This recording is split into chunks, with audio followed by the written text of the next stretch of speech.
안녕하세요. 전자상거래 실무 수업을 하는 교사 성기현입니다. 이번 시간에는 8번째 시간으로 전자상거래와 인터넷에 대해 공부해 보겠습니다. 여러분들 혹시 화면에 나와 있는 다양한 페이들 자주 사용하시나요? 시간이 흘러갈수록 결제의 편의성이 올라가면서 물건을 사는데 너무 쉽게 결제가 이루어지다 보니 지출을 너무 무감각하게 하고 있다는 생각이 들어본 적은 없나요? 그냥 지문 한 번이면 혹은 클릭 한 번이면 자동으로 결제가 되어버려 과소비를 하게 되는 일도 많이 있습니다. 전자상거래 초창기에는 물건을 구매하면 회사 대표의 계좌번호를 종이에 적어 은행으로 가서 송금용지에 작성해서 거래대금을 결제했던 기억이 있습니다. 근데 이제는 클릭 한 번, 홍채인식 같은 경우 눈빛 한 번으로 결제가 되어버리니 점점 살기 편해지고 있습니다. 이렇게 살기 편하게 해주는 기본이 되는 전자상거래 기술 요소들을 살펴보려고 합니다. 그중 통신기술입니다. 먼저 랜은 근거리 통신망으로 학교, 관공서, 건물 등 약 300m 이내의 비교적 좁은 구역으로 묶여있는 정보통신망을 말합니다. 웨는 랜을 연결한 광역통신망을 말합니다. 그 다음 인트라넷은 기업체 간의 정보 공유나 각 기업의 전자메일, 전자결제 시스템과 같은 업무 처리에 필요한 사항을 통일한 인터넷 브라우저를 통하여 수행하는 방법을 의미합니다. 인트라넷은 보통 기업들이 사내에서 보안을 유지하기 위해 사내에 유지하는 통신망을 말합니다. 반대로 익스트라넷은 인트라넷과 반대로 내부가 아닌 외부 거래 업체들과 기업 외부와의 통신을 전제로 정보를 공유하고 업무를 수행하기 위한 인터넷 통신 기술입니다. 그 다음은 정보 처리 기술입니다. HTML은 인터넷에 관심이 있는 학생들은 한 번씩 들어봤을 만한 용어인데요. 웹 문서를 만드는 가장 기본이 되는 표준 언어입니다. 프로그램 언어로 태그를 이용하여 웹 페이지를 만듭니다. 홈페이지를 만들 때 꼭 필요한 내용이니 배워야 하는 언어이기도 합니다. XML은 기존 HTML의 고정된 태그와 속성만을 사용하던 한계를 보완하여 만든 언어입니다. 이는 새로운 태그와 속성을 만들어 웹 페이지를 구현할 수 있습니다.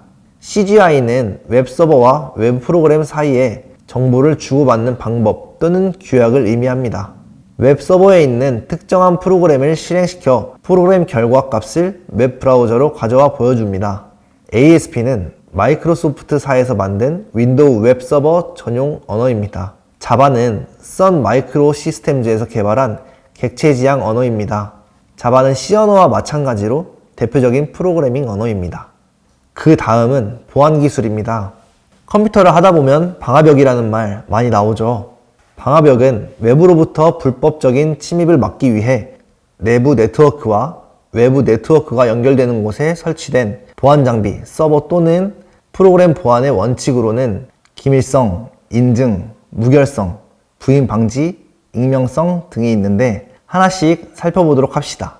먼저 기밀성은 오직 송신자와 수신자만이 메시지의 내용을 알 수 있어야 하는 것을 의미하고, 인증은 사용자의 신분과 행위의 실체가 사실인지 아닌지 증명하고 확인하는 것, 무결성은 정보의 내용이 전송 중에 수정 또는 훼손되지 않고 전달되어야 하는 것, 부인 방지는 메시지를 보낸 정보 제공자가 정보 제공 사실을 부인하는 걸 방지하는 것, 마지막 익명성은 정보 제공자의 신원을 제3자가 알 수 없는 상태를 말합니다.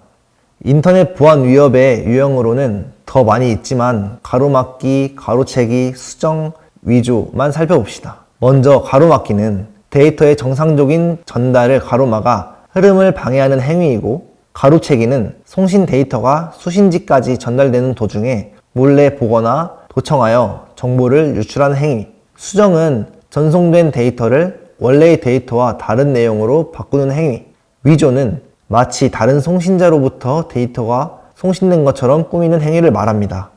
마지막으로 전자지불 기능입니다. 우리 수업 초반에 선생님이 다양한 페이들을 보여줬었죠. 그런 전자지불 기능의 특징을 살펴봅시다. 첫 번째로 편리성입니다. 기존의 결제는 직접 지불하거나 전화 또는 우편을 이용한 간접 지불 방식으로 이루어져 시간적, 공간적 소모가 많았으나 전자지불은 네트워크 상에서 직접 또는 신용카드 등을 이용하여 대금을 지불함으로 편리합니다. 두 번째, 안정성은 인터넷과 같은 개방된 네트워크에서 대금 결제가 이루어지므로 디지털 신원증명, 암호 보안, 전자서명과 같은 안전대책이 무엇보다 중요합니다. 세 번째 제한성은 휴대전화 결제, 신용카드 결제, 전자화폐 결제는 각 휴대전화 사용자, 신용카드 사용자, 금융거래 이용자들만 이용할 수 있다는 것이고, 마지막으로 익명성은 전자결제의 가장 중요한 요소이며 거래정보가 타인에게 노출되지 말아야 함을 의미합니다. 이렇게 다양한 기술들이 모여 우리의 삶을 안전하고 편리하게 해주고 있습니다. 그럼 이번 시간에 배운 내용들을 마무리하는 시간으로 수행활동을 통해 복습해 볼까요? 여러분들이 사용하는 전자지불 방식 중 가장 편리한 것은 무엇인가요? 그리고 그 지불 방식을 선택한 이유와 전자지불 방식의 특징을 설명해 봅시다. 이번 시간에 배운 내용들을 다시 한번 생각해 보면서 오늘 수업은 여기서 마무리하겠습니다. 안녕.